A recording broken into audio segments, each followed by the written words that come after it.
গাড়ি ভাঙচুর নয়, সেখানে মহিলাদের উপর আক্রমণ করা হয়েছে। এবং আমাদের রানীগাছিতে সেখানে সিএপিএফ আমাদের 3টে ছেলেকে হাত ভেঙে দিয়েছে, তাদেরকে হসপিটালে অ্যাডমিট করতে হয়েছে। এবং ভোগালী টুয়ে আমি ছবি দেখালে আপনারা আতঙ্কিত হবেন, এত মানে নিষ্ঠুরতার প্রমাণ দিতে পারে এরা। আমি একটু অবাক হচ্ছি কিভাবে মারধর করেছে দেখুন। মানে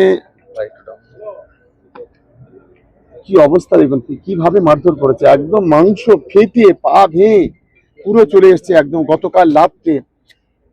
এদের কোনো অপরাধ নেই, এরা বাড়ি থেকে বেরিয়েছে, বাড়িতে গিয়ে মেরেছে, বাড়ি ঘরে ঢুকে মেরেছে। সিএপিএফ আর বিজয়গঞ্জ থানার পুলিশ ছিল, তারাই ঘটনা ঘটিয়েছে। কিছু পুলিশ আছে অতি সক্রিয় মনোভাব দেখাচ্ছেন, অসুবিধা নেই, দেখাতে দিন। মানুষই শেষ কথা বলবে, কাউকে দুটো লাঠি মেরে কাউকে চমকে ধমকে কিছু হবে না, কাউকে কিছু হবে না। এবং আরেকটা বিষয় দেখছি, আমি এনআইএ কে দোষ দেব না, এনআইএ কে পাঠানো হচ্ছে। আজ ভোটের দিনে, ভোট পোলের দিনে এনআইএ ঘুরে বেড়াচ্ছে, সাধারণ মানুষ আতঙ্কিত হচ্ছে। এগুলো মানে আমি ইলেকশন কমিশনকে বলবো বিষয়টাকে হস্তক্ষেপ করার জন্য। দেখুন, জয় বাংলা হচ্ছে বাঙালির আবেগ, এটা বাঙালির অন্তরে রক্তে মিশে আছে জয় বাংলা। আমরা বাংলার মানুষ, আমরা বাঙালি। আমাদেরকে এখানে মানে কেউ জয় বাংলা বললে কারোর তো রাগের কোনো জায়গা আছে বলে মনে করি না।